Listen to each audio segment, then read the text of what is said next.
Tay and Lisa Britova got married in January 2021 during the second coronavirus surge in the US. Instead of a large reception, they only had 10 guests, social distancing in place, and no plans for their honeymoon.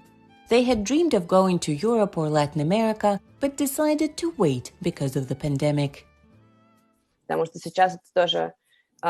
It's such a headache right now. Borders open and close again. Tests are needed. The results expire quickly. Well, it's all very complicated. So we decided not to think about the honeymoon for the time being. For now, we hope to have a big reception in October 2022, and then maybe a proper honeymoon in 2023. In January, Evgeny and Lena Semyonovy celebrated their 25th wedding anniversary.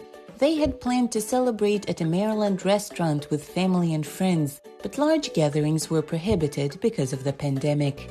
So they bought cheap plane tickets and headed to Puerto Rico. The beaches of Vieques were all ours. Vieques is a small island of Puerto Rico's eastern coast. They were limiting the number of tourists, and the beaches ended up being empty.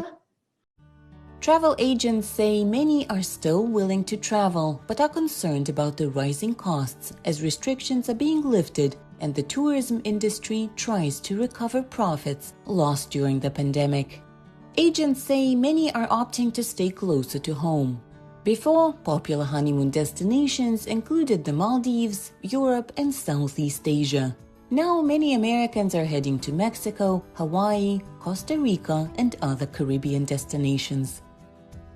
Rates are much higher this year than they've ever been in the past. So it's not necessarily a bargain. Like, there really is not travel bargains right now, and like anywhere you go. So it is, they are seeing that they're spending the same than they would spend on a larger scale honeymoon. It's just closer, it's easier with flights, it's not as extensive. Travel agents add that during the pandemic, traditional honeymoons have turned into the so-called mini-moons that don't last as long as usual and often involve a short trip to a neighboring state. Bigger trips are being rescheduled for 2022 and 2023. There are so many rescheduled trips that travel agents warn by the end of the pandemic we could see a honeymoon boom with a shortage of specialized suites, venues, and hotels. The other thing that's happening is everybody that was booked for 2020 has already rebooked for 21 or 22.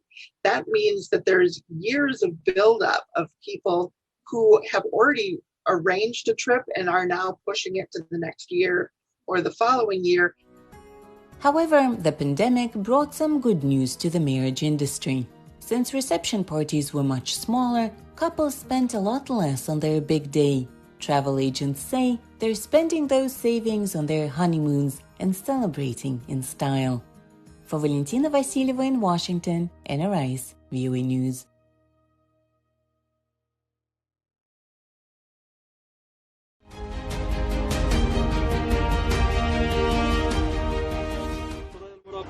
هتمشي؟